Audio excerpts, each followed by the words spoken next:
back over all this because I forgot to record this part of it. I'm sort of stupid, so you just have to listen to my spiel again while you're doing all that. So get out your computers, go to this website. Don't listen to what don't do what I'm doing here while you're sitting here in class. Go to this website, punch in your code for your class. Or I'm sorry, it'll say create an account for a student. Find that button, push it, then punch in the code. Then do all the other stuff that should put you right into your class on the book's website. Make sure your parent form. Parent form, you don't have to get up and turn it in right now, but if you haven't, make sure you turn it in before you walk out today. If you don't have it, make sure you're getting it. Along with that, make sure you're getting a calculator and a binder to keep your notes and stuff in. Make sure you're getting those three things for sure in. On the notes,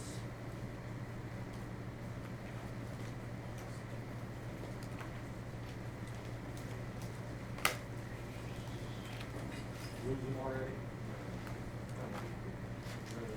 There's one of them. Ta-da! Success. On the notes, I know we went over a bunch of these. We're going to go back over them. We're going to go sort of quickly to make you look really intelligent because you already know how to answer all the questions, right? Sure. Things that we're going to cover: name geometrical figures. We'll talk about some of that. Modeling real life using geometry. We probably talked a little about that last time. We're looking around the room. Maybe something in our room that we could use to represent a line. Lines on the floor. Anything else? Metal pieces on the ceiling. Are there all kinds of stuff? Yeah. How about my pen here? Could I use it to represent a line? Sure, why not? Your pencil, could you use it to represent a line? Sure, why not? When your pencil touches your paper, what's it touch your paper at? Some point, right? So when your paper, what's it represent? A plane. A plane, very good. Represents a plane. So when my pen touches my paper, at a point, the line intersects the plane at a what? A point. Stuff like that's what we're going to do. Undefined terms. Anybody remember what the three undefined terms were from last time? Go ahead, John. I want to say points, lines. Very good. Points, lines, and planes. Axioms. We're going to talk about axioms. An axiom is just a rule. We're going to talk about not just axioms, but there's other rules also. But axioms also. Synthetic and analytic geometry, two different kinds of geometry that we're going to talk about. We get through all this last time? Did we get all this written down? Got these somewhere in them? No. Yeah, we did written all of them.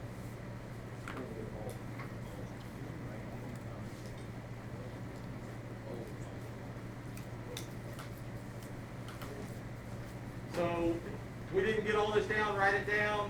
We did, we're going to go over it here in a second. Fill in what you need to fill in.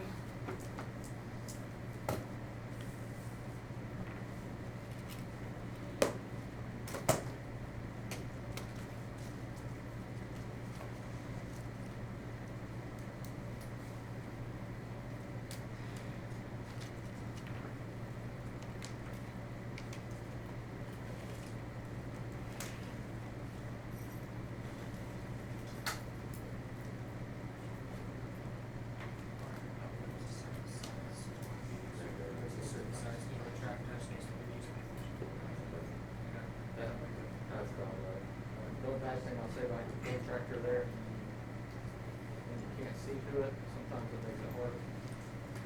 That's why a lot of the ones you see teachers have are clear. Sometimes They have these Right. back, so I thought it was used. if you're drawing something for, like, let's say you're an architect or something, those are good. if you're drawing something in here where we're working in a book, and we're gonna measure an angle, you put this on there. Right, it helps because you wanna line up here, and if you can't see that line through there, then sometimes it's more difficult. An axiomatic system has a set of axioms for which, or from which theorems can be derived. All an axiomatic system is, don't make this harder than it is, it's just some kind of system where you use a bunch of rules to come up with conclusions. Alright? Definitions, hopefully you know what a definition is. I'm skipping over that. Do me a favor, and on your paper there, put some asterisks beside these two. Very, very important throughout the year. We will have definitions, tests, and quizzes. Guaranteed, just about every time one of those two or both those will be on every definition or quiz or test that we take. An axiom and a postulate are basically the same thing. Do this for me on your paper. Easiest way to remember an axiom or a postulate, those three words. Something that we accept to be true.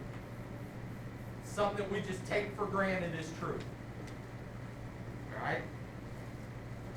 Theorem, underline these.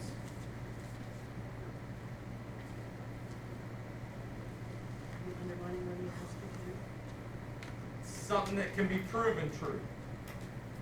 So an axiom or a postulate, we just take it for granted that it's true. A theorem, something that we have to prove it's true.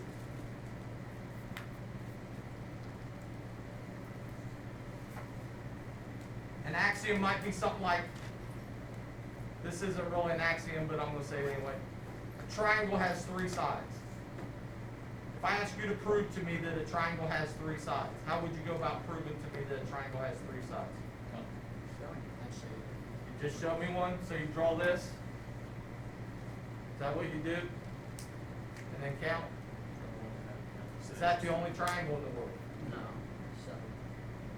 So, draw that one, then you draw another one, then you draw another one, then you draw another one. Alright, it's not a very good triangle. Are you ever going to be able to show me all the triangles? No. So, when you're getting ready to say, can we really prove it? No, not really. That's something that you're going to look at me and go, all right, Ebersole, quit being stupid. You know, a triangle's got three sides. I showed you enough. Right? So you can't really ever prove it, but it's something we take for granted. That's what an axiom or a postulate is. Something we just take for granted. Something you can't really prove, but we know it's true.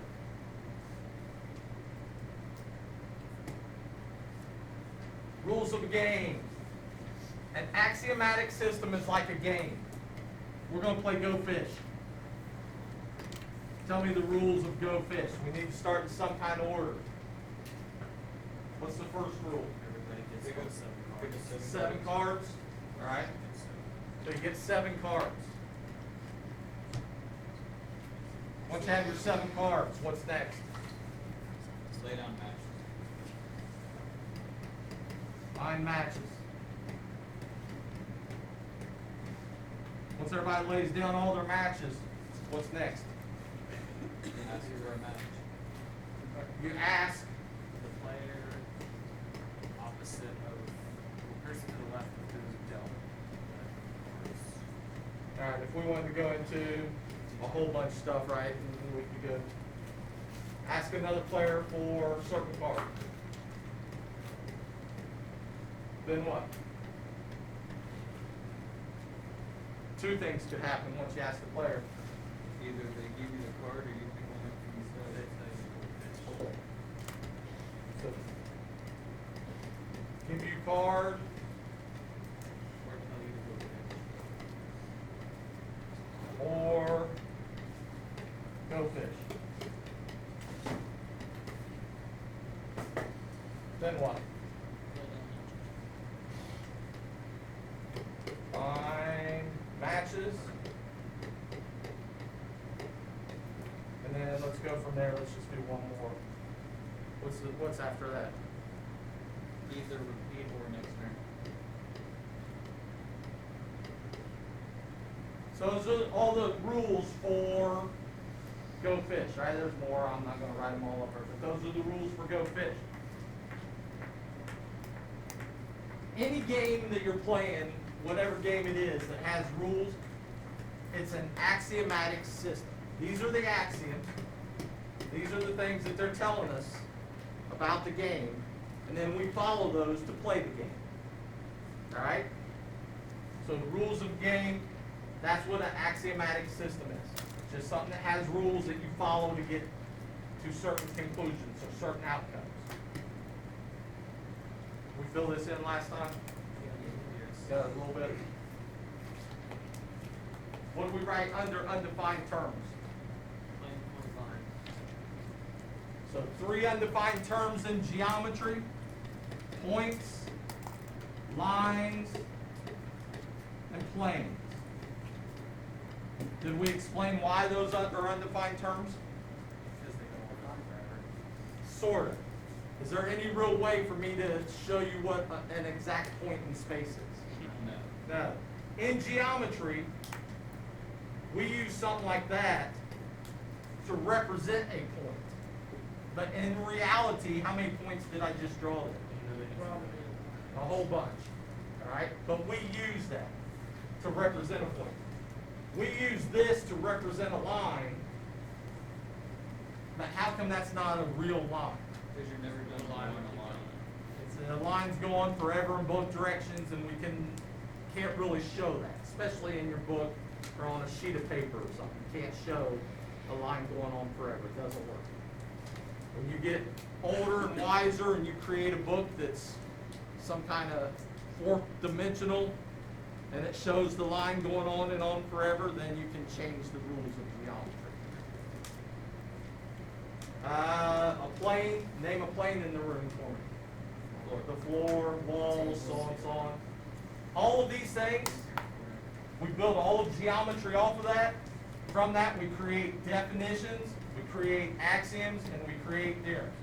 So all of this, each of these build into the others to create other rules that we use. Definitions, axioms, and theorems. Along with axioms here, you can put in postulates. Corollaries also fit in that area. We haven't talked about them yet. Open up your books, page 4 and page 5. So get out your books. We're going to jump back and forth a bunch.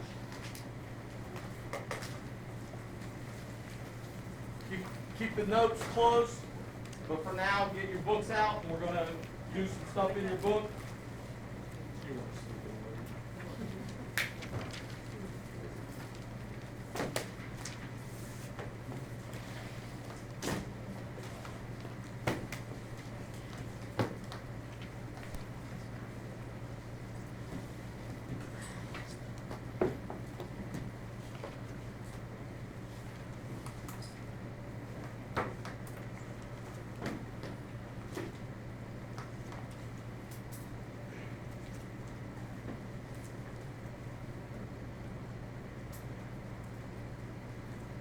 Yep.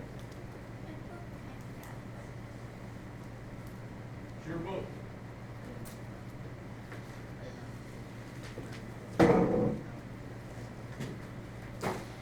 Probably don't want to let it get too wet. It'll be sort of unuseful.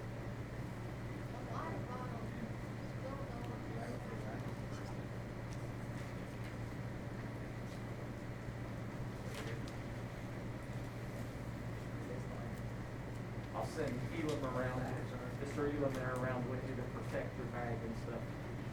You'll be your book's bodyguard for. Page 4, at the top, where it says animals. The first one, I'm going to read the first one to you, so story time. So pay attention here. I'll try to read loudly. Mr. Sturge will be able to hear me, hopefully way over there. Yeah? Can you hear me? Good. In the fictional country of Rythal, blue animals are from the mountains. Red animals are from the valleys. These animals are categorized into 3 distinct classes. Mammals, birds, and reptiles. Mammals are covered by hair or fur. Birds are covered by feathers. And reptiles are covered by scales. All of that.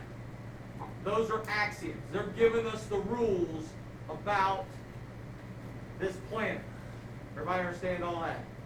Now what you're going to do, going down, skip past all the animals there, and it says, write the name of each animal in the corresponding categories in the table. You're going to fill in that table right there. In these books, as we do stuff like this throughout the year, we'll do some of it online, we'll do some of it in the books, it'll change up. You can write your answers right there in the book. So just write your answers right there in the book. As you're doing that, when we do homework assignments,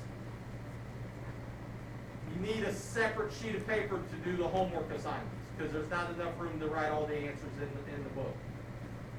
So for the stuff that we do in class, you can write in the book. Homework, you do a separate sheet of paper. Dallas, that makes sense?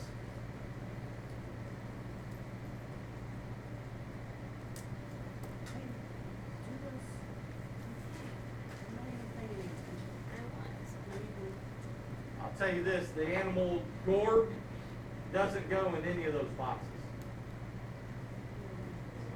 The gourd? That's right, there is no gourd. That's why it doesn't go in any of the boxes.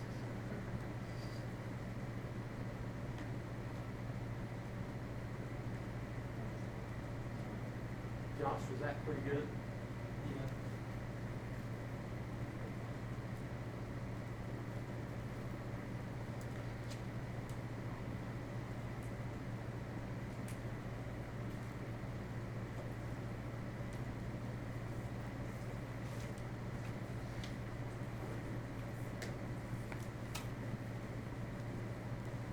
About ready? So, here in a second, I want you to raise your hands. Don't make me call on people. My last class, nobody wanted to volunteer any answers. Now I had to start calling on people. First thing I'll say, Landon, do me a favor. You ready? You got to answer this question, all right? What's 3,280 times 4,590? Got to answer within 3 seconds. 3. Bang. Wrong! Really? That's your answer? I'm trying to give you an idea of stuff I will not do when you give the wrong answer. And nobody else in the classroom will do it either because I will not allow them. All right? Do not sit there and he's going to call on me. I don't know the answer for sure. Make a guess. I don't care. Very good. Make a guess. Try something. Nothing bothers me more. I get a test back from somebody, and they put IDK in a blank for the answer. That drives me nuts. If you were intelligent enough to write down the 3 letters IDK, and it's a math test, put down 12. There's a chance 12 might be correct. Is there any chance whatsoever that one of the answers on my test is IDK? No. Make a guess. There's nothing wrong with guessing. There's nothing wrong with being wrong sometimes. So don't be scared to answer questions in here.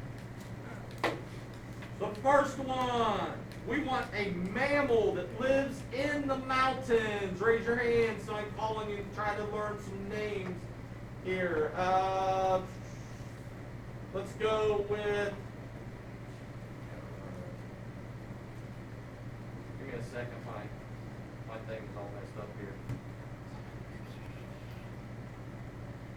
Aaron. Yeah. Oh, it's called the rock. I don't know how to say it. That's all right. Spell it. R-O-R-X. Everybody agree with that? So, Rorks. I don't know how to say it either for sure, but write that in that first box. Next one, a mammal that lives in the valleys. Mammal lives in the valleys. Go ahead, Madison. Everybody agree with that? Clump, flute, whatever. Next one, a bird that lives in the mountains. Go ahead, John. Packs. Everybody agree with packs? Next one, a bird that lives in the valleys.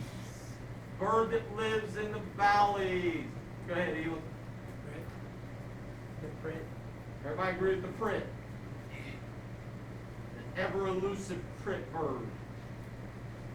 You ever caught one? Because they're elusive.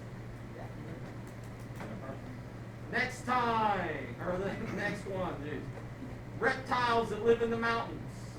Go ahead, Pete. Spell it for us. A-W-U-B. Everybody agree with that? A-W-U-B? Whatever that name is. Now, since there's six, since there's six, you probably by process of elimination figure out what the last one was, right? Somebody tell me. Anybody? Resolve. Looking down at the bottom, we're going to answer those three questions and fill them in there. Let's just do this together. Just yell out the answer. The blank is a mammal from the mountains of Rhython. The Rorks. Next one, the blank is a reptile from the valleys of Rhython. Zog. And the last one, the blank is a bird from the valleys of Rhython. Which one is it? The print. Jumping over to the next page. We're done with story time, so I'm not reading this one to you. There at the top, you have to read it yourself under the planets, or under where it says planets. Take a minute, read that. Then there's 6 things down below there that we're going to talk about.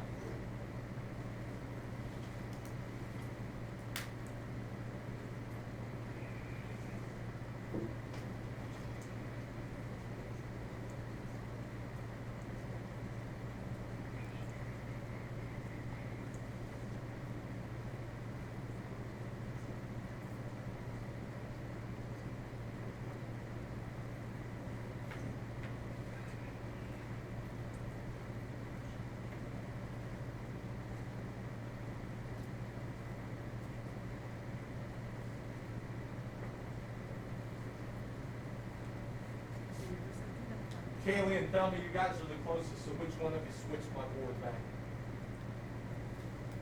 You know what you guys are messing with it while I'm not paying attention. Anybody, other teachers, their board do that, just randomly change slides? Mine does it all the time. Does it every now and then? Some of the other teachers do it.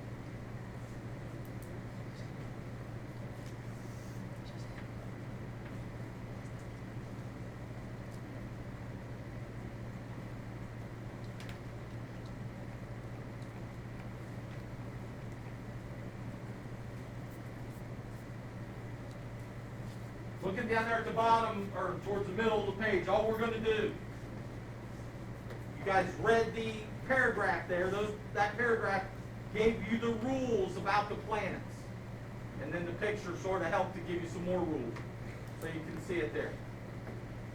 We're just going to put a T or an F out next to each one of those A, B, C, D, E, F to tell whether it's a true statement or a false statement. The directions say use the axioms given to determine what conclusions can be made about the planets of Yogul. Select all that apply. Please remember, when you have a multiple choice question, how many answers are there? That's what all students think. Multiple choice, one answer. That's not the way it works anymore. All right? So when it says select all that apply, what's that telling you? There's more than one answer, or there could be more than one answer. On the end of course test that you have to take for this class, they'll do this a lot. And then they won't give you credit. Let's say there's 3 answers that work, and you get one of them, you get nothing. You get a 0 on that question. So you've got to make sure you give all that apply. Letter A, you're just going to tell me true or false, and we're going to write a T or an F out next to each one of them. Bears and foxes can live on Sathura. True? Everybody agree with that? We'll put a T out there. Lizards and scorpions can only live on Mothra. True? False. False? Yeah. How come false? Because they can also live on, That other Yeah. one, right? I'm not going to ask you to pronounce all these words. They made up strange words just to mess with you. They can also live on Kothra. So that one's false. Right here. Letter B is false. Letter C, only frogs and monkeys can survive on Kothra. false. We just said that lizards could survive there, right? So that one's false also. What's a key word in letter C there? Only. When they say only, that's probably not usually true. It's usually false. If it's only or always, something like that. Because most all the time there's some kind of counterexample that doesn't work. Letter D, this is the one I like the most. Bears and foxes can survive on Sathura at temperatures as low as negative 20 degrees Fahrenheit. True?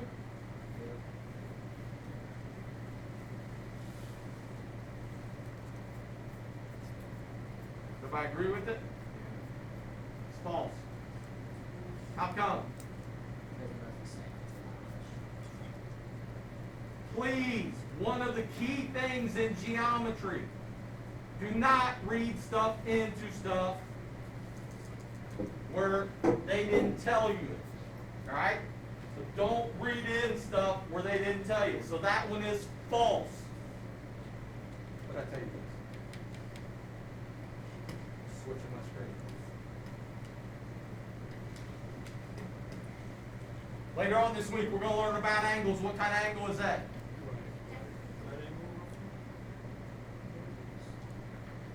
Good thing I said I wasn't going to be mad at you guys when you answered the wrong thing because I didn't hear the correct answer.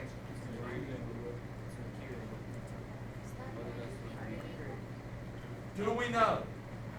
Did I give you enough information to make a decision? Don't assume things, all right? We are no longer in 2nd, 3rd grade. You remember in 2nd, 3rd grade when your teacher would hold up the little things and say, okay, what kind of shape is this? And everybody would yell out rectangle or something, right? Do we know that that's a rectangle? No. We know that that shape has 4 sides. That's all we know about it. Don't read in, don't put extra stuff in that you do not know for sure. And that's what this did. It put in the fact that they could live at negative 20 degrees Fahrenheit, even though, did the paragraph tell us anything about that? No. Letter E, all animals can live on Kothra. True or false? False. Letter F, scorpions and lizards can live on Mothra. True? Which ones were true? A and F. A and F.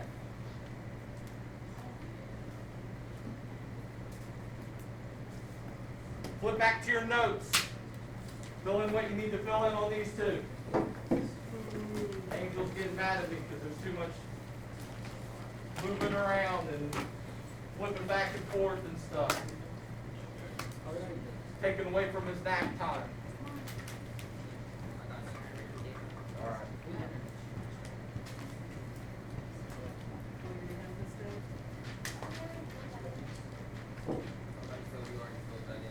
Did we already fill this in? Yeah. Synthetic geometry, then we'll go over it real quick. Did we draw the little pictures with each one? We didn't draw anything with each one. So we'll draw in something with each one to help you out a little bit. Synthetic geometry. Actually, let's skip down this. Analytic geometry. Study of geometry using a coordinate system. Anybody know what a coordinate system looks like? Yeah. Draw it there on your paper. What axis is this axis? Y. X. This one? Y. Y. Draw that. Anytime you see this picture, anytime you see anything that's on a coordinate system, you're dealing with analytic geometry.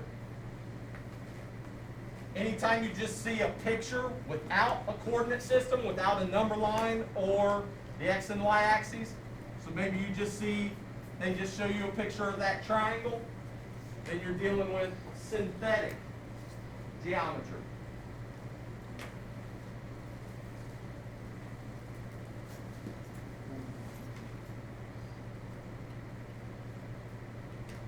Make you change some of your answers, Keaton.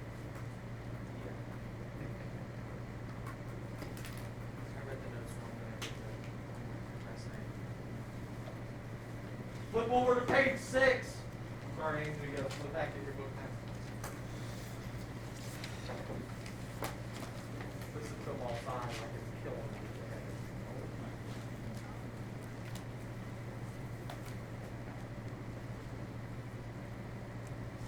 Eight questions there. Instead of writing synthetic or analytic, let's just put S or A. Even if you put S or A there, you'll be able to figure out what you meant by it, right? Yes. So just take a second, run down through all 8 of them on that page and write an S or an A underneath each one of them, and then we'll just go through them.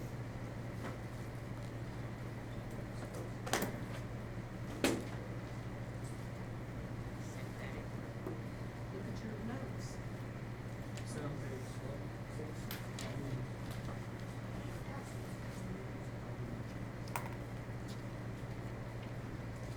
Come on, we take very much time.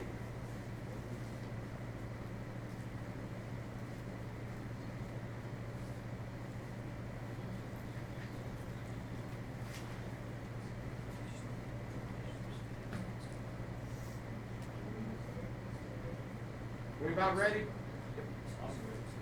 Let's go like this. We'll do question 1 will be the top left one, question 2, top right, question 3, question 4, and on down the page that way. Does that make sense? So number 1, synthetic or analytic? Synthetic. Everybody agree with that? Number 2, analytic. It's on a graph, so it's analytic. Number 3, analytic. Number 4, synthetic. Jumping down to the bottom where it says check. First one, number 1 there. Analytic, then what? Synthetic, then what? And then the very last one, analytic. While we're there, jump over to page 7.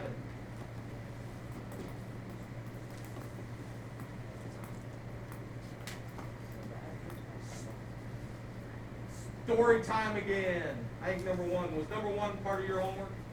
Yeah. We're going to add to that homework page, so don't worry about that. We'll add to it. You already have some of it done, then just get added to. The homework assignment tonight's fairly long, but most of them are fairly easy. I'm going to read you this set of axioms that they give you here, the set of rules. The Badgers basketball team has 10 players. During practice, half of the players wear red jerseys, numbered 1 through 5. The other half wear yellow jerseys, numbered 6 through 10. The yellow team wins the practice game 32-26. Kylie wears number 5 and scores 9 points. Kelsey's team wins the game. Marie and Kylie are on opposing teams. Use the axioms to make 3 conclusions about the game played. Now, there's probably a million different things we could say here. Somebody in one of my other classes asked me, I don't understand what they want me to do. And they didn't remember all the rules because they'd already shut their book. And they said, but they did remember that The yellow team wore 6 through 10. One of the conclusions that we could draw is that number 8 was on which team? Yellow team. Is that a conclusion that you could write down as one of your answers? Yes. Yeah. Now, did they maybe want you to go into a little more detail than that? Probably so. All right, probably so. Did you have one, Aaron? I just put the Kylie as a Kylie, that's a good one. Kylie has a red jersey. Give me something else, anybody. What can you tell me about Kelsey? She was on the yellow team. She's on the yellow team. The last one said Marie and Kylie are on opposing teams. Marie and Kelsey on the same team. Marie and Kelsey are on the same team because Kylie was on the yellow. Is that right? Kylie. While Kylie was on the red. Kelsey's on which team? Yellow. So Kylie and Marie are on opposite teams. So Marie has to be on yellow. All those are conclusions that we can draw. All right? How about this conclusion? Kelsey's team wins the game. Kelsey scored 15 points. Can we draw that conclusion? No. They didn't tell us enough to say all that. All right? So be careful. All kinds of stuff that you can come up with there, but don't make up stuff. Don't add stuff in that they didn't tell you about. Ignore that. Find this on your notes. Flip back to your notes. Close your book. Or you don't have to close it. Just scoot it off to the side somewhere, whatever.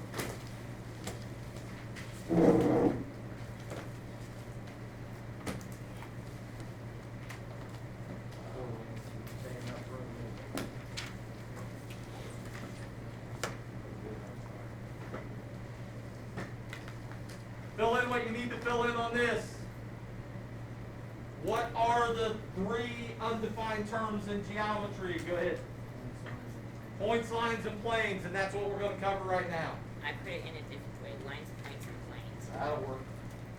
Yeah, that's Points, lines, and planes. When you name these things in geometry, you've got to make sure that you name them the correct way. If you don't, then I have no idea what you're talking about.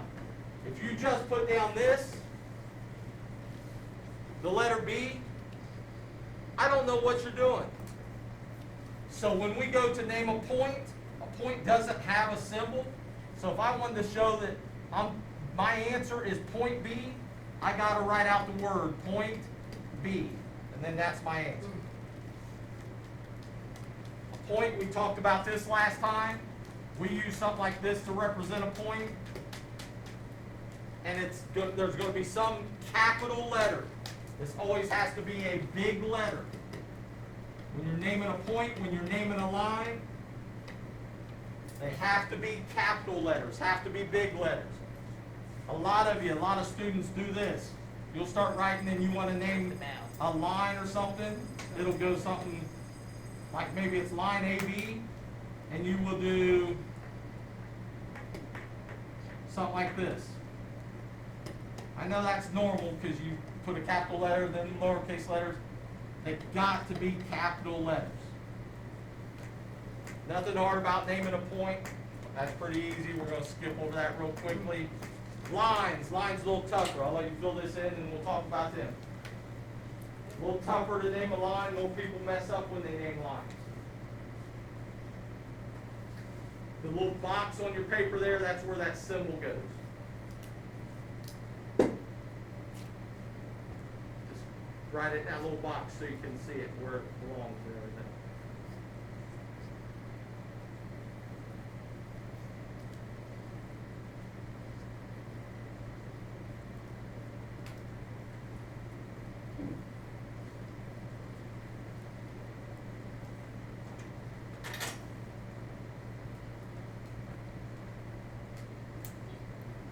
Come in next class, we'll have different desks. Apparently the desks that we're supposed to have finally came in, so everything will be switched up. These tables, I guess, are going to be gone. even though once they got them in here, I don't mind them now, but they're gonna make me change, so. Are the other ones more comfortable? I have no idea. Well, the chairs will be the same. It's just, each one, it's like a desk instead. Oh, So, that's storage.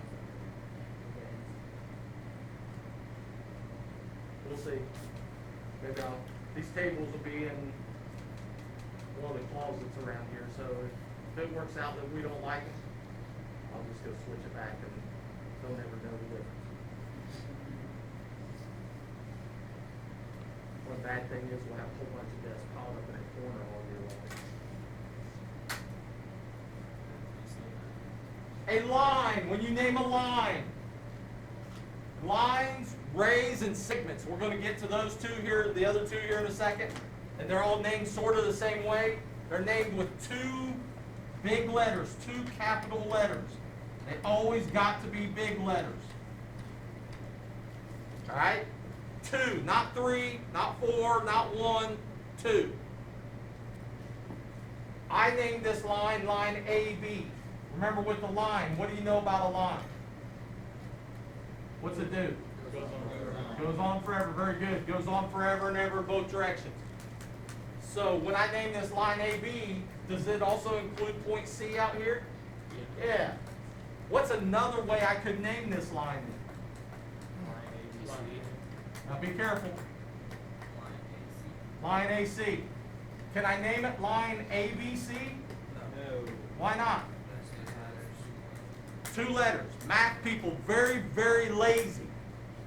Is there any reason to write 3 letters? No. When I write line AC, do we know it includes B? Yeah. So there's no reason to write it. Always 2 letters. Give me another way we could name this same line. Line BC, line CB, Everybody agree with both those? line CA. Are there many different ways? Who has to know every way to name this line? Me. Because are all of you going to put down the same name for it? So I have to know all of them so that I know who's right and who's wrong. But everybody else doesn't need to know all of them, as long as you can name them. 2 letters, the symbol always goes over top of the 2 letters. Again, math people real lazy. Notice we didn't make up some crazy symbol for it. Symbol for a line is a line, a little line. Guess what? When we get to a segment here in a minute, guess what the symbol for a segment is? A little segment. Guess what the symbol for a ray is? A little ray. Guess what the symbol for a triangle is? A little triangle. We're not making up stuff. It's a lot of common sense stuff. The only other thing I'll say about a line, another way you can name it, and this usually confuses a lot of students because I don't like it, I like this way. A lot of times they'll draw some line on a picture, and they'll just put some lowercase letter at one of the ends. Then you can name that line with the word line and that lowercase letter. Yeah, that's why I don't like it. I like this. Stick with one way and it's usually easier, right? You cannot, if you're naming it with that lowercase letter, don't put the symbol and that lowercase letter together. That doesn't work. The other thing, this book does something a little different. Instead of using the symbol, sometimes they'll just write line and then the 2 letters. I've never seen a book do that before, but nothing really wrong with it. What's the last undefined term? Oops, I forgot something. Let's do this. On your paper there, draw 1 point. Somebody give me a name for this point. So creative. Pay attention. Point A. How many lines in our world go through that point?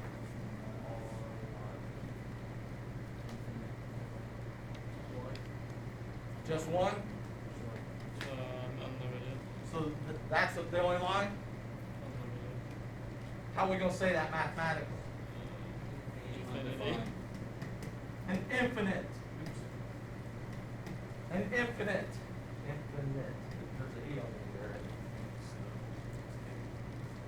There's an infinite number of lines that go through that. I can sit here all day long if I could hit the point, and draw lines that go through that point. This spike looks like a heart monitor. Just spikes on a heart monitor. And I can't hit the point. Now, not only are there all those lines that I drew that go through that point, are there some other lines Yeah. that come through the board this way and go through that point? Maybe some line that comes this way and goes through it, some line, there's an infinite number. Now let's skip down to here. We got 2 points this time. Give me some names for those 2 points. That That was in yawn. My bad. made the infinity symbol here. If that- How many lines go through those 2 points? A lot. One.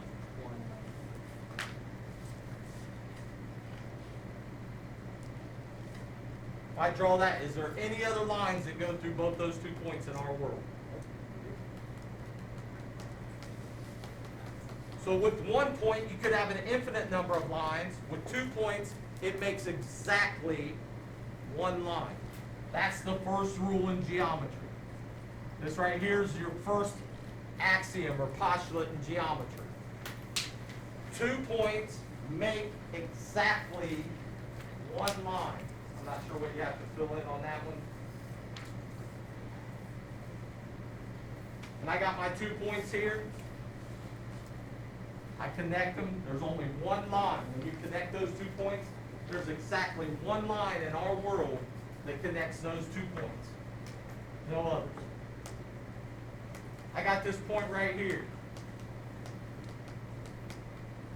That's my point, point E. And I picked some point over in El Dorado. Now let's pick New Paris. Pick some point over in New Paris, that's point N.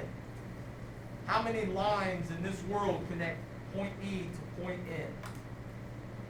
Exactly 1. 2 points make a line.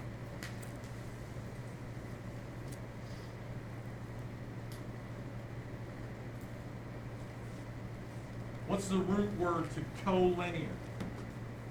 Linear. Shorten it up. Line is the root word, right? So we know we're dealing with a what? A line. What's co mean? Does it mean 2? Sorta means 2 or more. Could be 2, 3, 4, 5. More, whatever.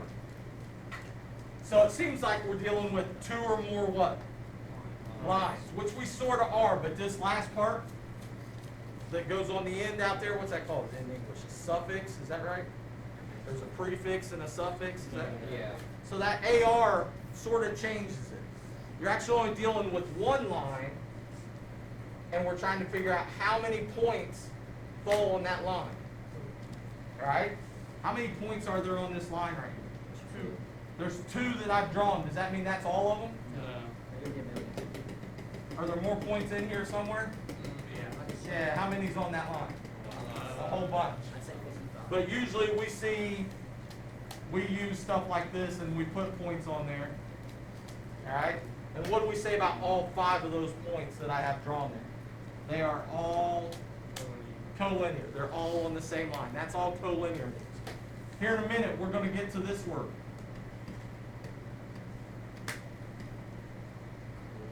Coplanar. What do you think coplanar means? If collinear means points on the same line, what do you think coplanar means? Points on the same line. Things on the same plane. All right? Fill in what you need to fill in there. You don't stop. Get busy. I've already done geometry in my mind.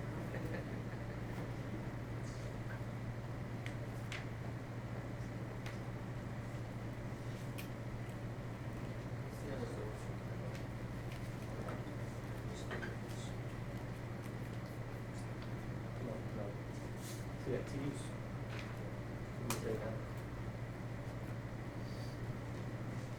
Didn't I say you would do that? It's just a habit.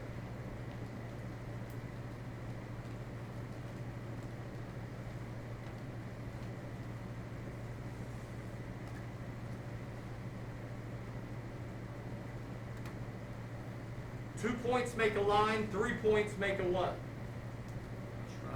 A plane. Sorta. The reason. If I just pick 3 points,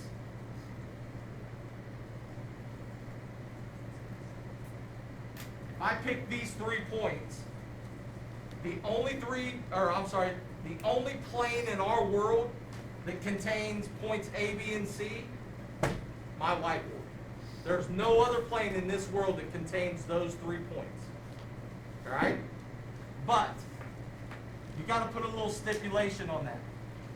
Because if I do this, and I put point C right there, and now they all go in a line, they're all collinear to each other, is the whiteboard the only plane in the world that contains those 3 points? Is there some plane, and you have to use your imagination, is there some plane in our world that comes through here like this that would contain those 3 points? Yes.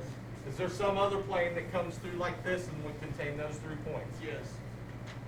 So, to be a plane, you got to have 3 non-collinear. What do you think non-collinear means? They don't not make them Not on the same line. Non-collinear points make a plane. Naming this. I gave you 2 names here. One of those names, plane P. It's going to be either, some books use like fancy cursive letters or something. Others got tired of doing that and they just started using normal letters.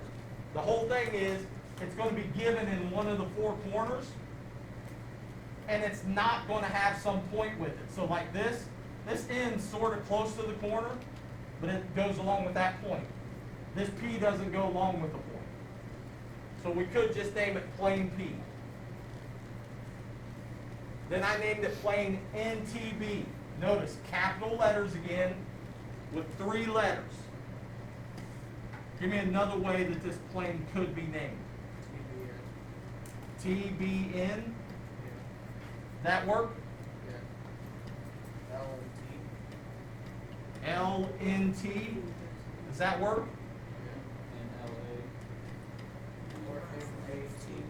NLA. Somebody said, I think. Does that work? Yeah. Now, before we go any farther, give me something that will not work using 3 letters. BLA. How come that won't work? They're collinear. Is there going to be some plane that comes through here like this and goes through the whiteboard and contains those 3 points? Yes. Then we don't know if we're talking about this blue plane or this plane. So we want to make sure that we're on that one certain plane. You've got, when you're starting to decide whether things are collinear or coplanar, with collinear, you don't really start deciding until you have how many points if 2 points are collinear. 3. Because what do we know about any 2 points? If I pick any 2 points anywhere in the world, what do we know about them? They make a line. But now when I have 3 points, they might be collinear. Then again, they might not be. So you have to start deciding. How about with a plane, how many points? 3 are always going to be coplanar, right? So we don't have to start deciding until we're at what? 4. Coplanar, we already talked about. Coplanar means on the same plane. Anything on the same plane. All right? If I pick you 3 students right here, if you're on points, are you coplanar? What plane are you all in?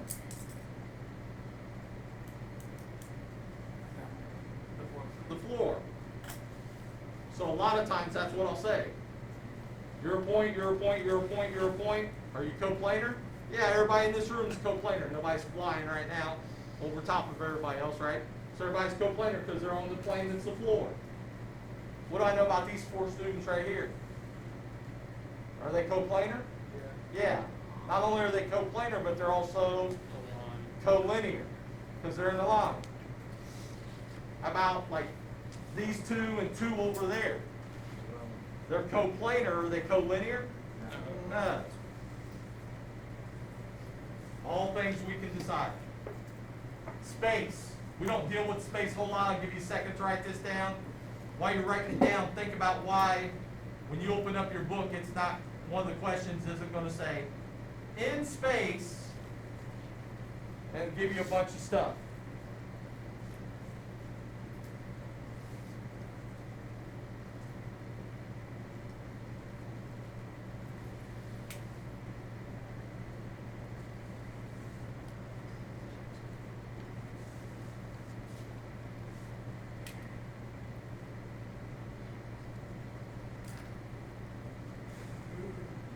Why do you think the book doesn't deal with space a whole lot? And I probably won't either.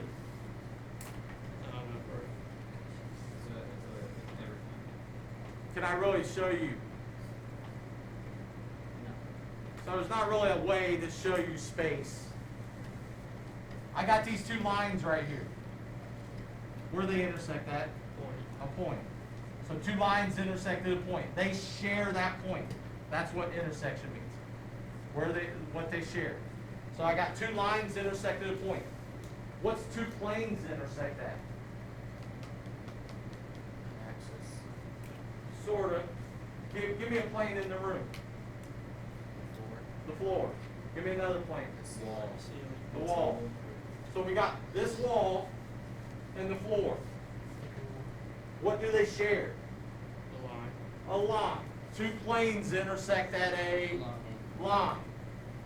If I have a guess, what's three planes intersect at? So we had the wall, we had the floor, they intersected at that line. Is there another plane that intersects both those? That wall. This wall? So we got They have a point. these two come together at this line, then the floor's coming in. What do they all share? A point. They all share that one point right there in the corner. So three planes intersect at a point. Now, is that always the case? No. Not necessarily. What if I had this? You guys told me earlier the whiteboard's a plane, right? My plane intersect the whiteboard? Intersects it at a line, right? Now I got this other plane coming in. Let's try it this way. I got these two planes coming in. Used to be a line. Now they all intersect at a line. Now it could have been, like I had the walls over there. These three planes intersect at a point. They all only share that one point. Different things. How do these three planes, what do they intersect at? They don't. All right, you guys probably know the word for things that don't intersect. Parallel. All right, so lots of different ways that different things could go together. I think we already answered this, right? What went in this plane? Point. What went in this plane? Two lines intersect at a point. Do two lines have to intersect at a point? Now, here's one. You guys are my smartest class, so let's do this. You got two lines that intersect at a point. Looks something like that, maybe, right? What else could happen with two lines? They're on top of each other. It could be something like this, and those are what? Parallel. Parallel. Is that the only thing that could happen? Now, Elam said that they're perpendicular. They're perpendicular, but they still intersect at a what? Point. So that still fits one of them. Is that all that can happen? Now, there's one more thing that could happen. Could they look like this? Are they parallel to each other? Do they intersect each other? Anybody know what that is? So one of my classes a couple years ago knew what this was. Somebody taught it to them in like 5th or 6th grade. Nobody knows what that is? That's something we'll learn later on in the year then. Just keep that in mind, and hopefully it bothers you till we get to it.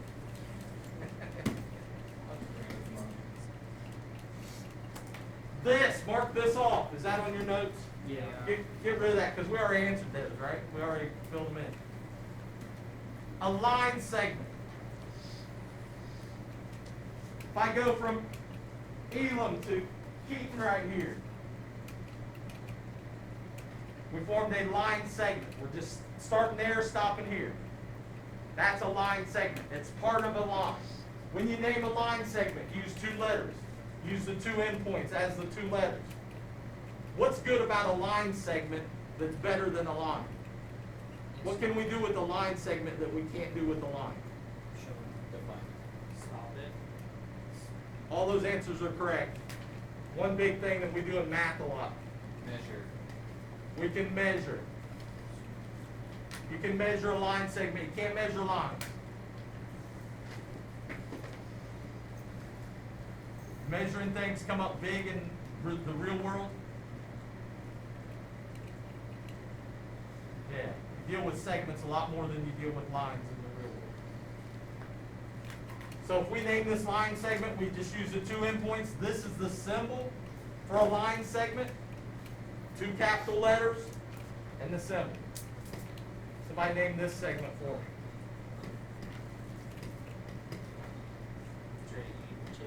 You just put the symbol like that. J-E. 2 letters, always 2 letters. Array, or it could be EJ. Array. This is the symbol for array. I said that this is ray RS. Rays are a little different. They're a little harder than all the rest because this ray can't be named ray SR. How come? What's a ray got that the rest of them don't have? One direction. It's got a direction. It's got a starting point, good, and it goes in a certain direction. So how would ray SR be different? Because then it would be the opposite. It's going like that. Alright? So you gotta make sure when you name a ray, you got a starting point and a direction that you're going in. Every ray. If I draw this ray, need a volunteer. That's my ray. Some point in the year I'll get better at drawing stuff, but right now it's the summer stuff is still on me because I'm not doing very well at drawing. I want somebody to come up and draw a ray that's opposite of my ray. I don't care who. Come on.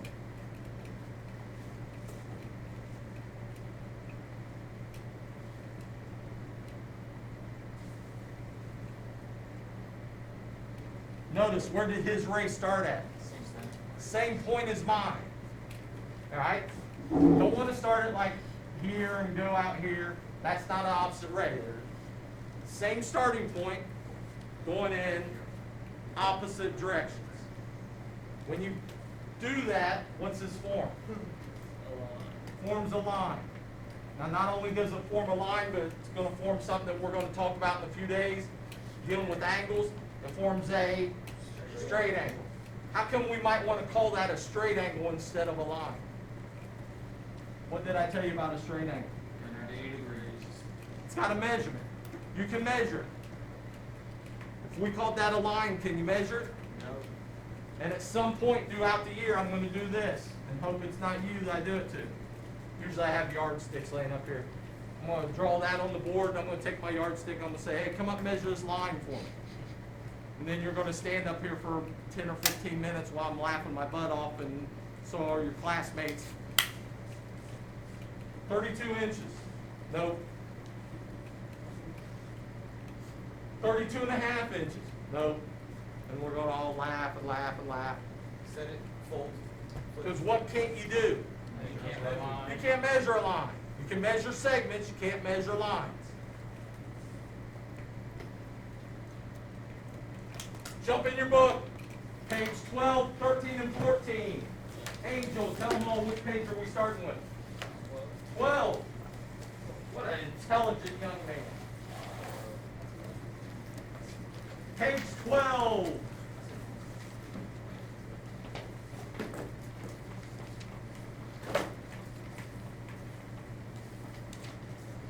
Very top, a line containing point Q. The line can be named as line C, or any 2 of the 3 points on the line can be used to name the line. It says write additional names. We're only going to write one. So take a second.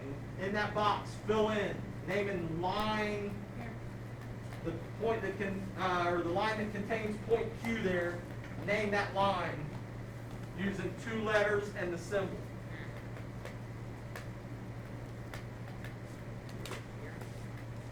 All right, somebody help me out. Tell me what you got. TQ. Anybody agree with that? If I write it this way, is it right, wrong, what? It's not finished. It's not finished. What do we need? There we go. You need the symbol. If you don't put the symbol, I have no idea if you're talking about a ray, a segment, or a line. Or then it's wrong. Or just 2 letters and you don't know how to spell, right? Part B down there. We got a picture, it looks like this. And you got this. Does everybody see that dashed part? What's that tell you?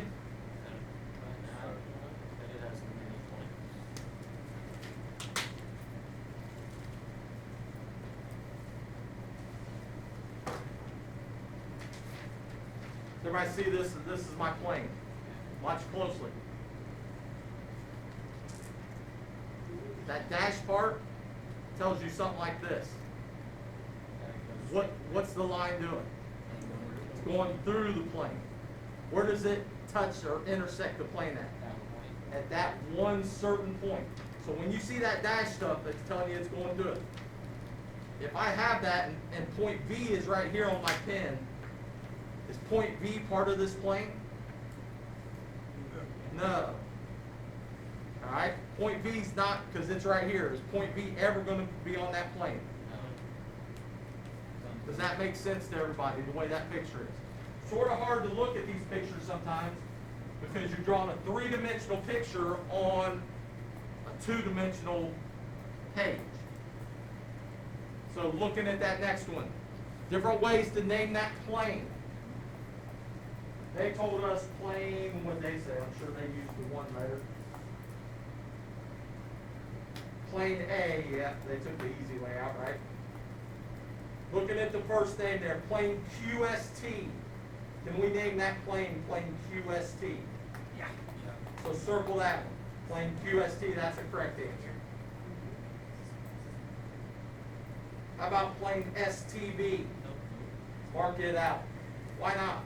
V's not on the V. V is not part of the plane. It's not on the plane. How about plane QBS?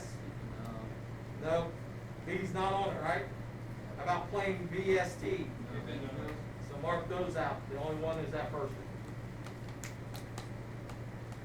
Name the geometrical terms modeled by the objects in the picture. The notebook models a what in geometry? Plane. Write down plane in that blank. Plane.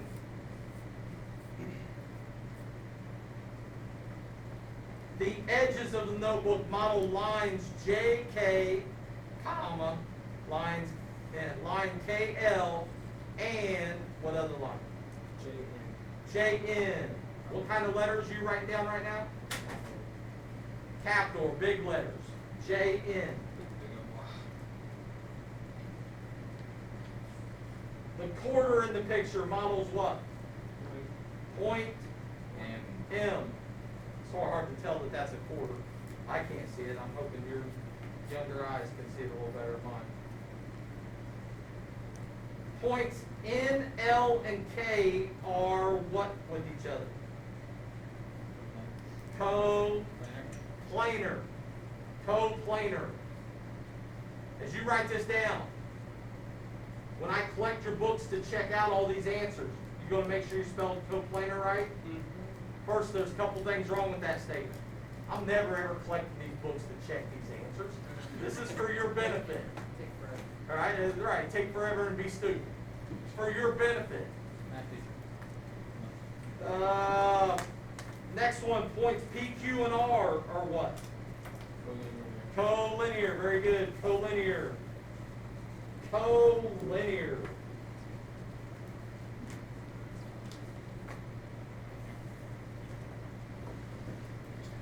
Jump over on the next page. Look down at the very bottom. All I want you to do here, plot the point. -4, 3, plot J on there for me. Plot the point J, -4, 3.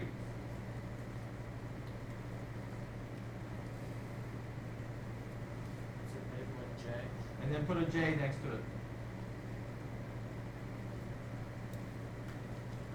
Everybody get something, get rid of that. Everybody get something that's in that area.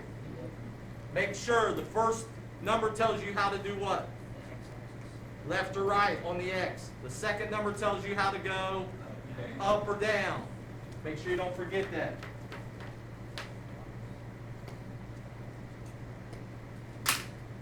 This is your assignment. Some of you got last time. Just add that other page to it. If you didn't do the first page the first time, then do both. None of these. Anything that we've done in the last couple of days, real difficult? No. Somebody did the last assignment, page 7. Was it real hard? No. Probably took about 15, 20 minutes maybe. 10? Was it only 10? I forgot how smart you guys are.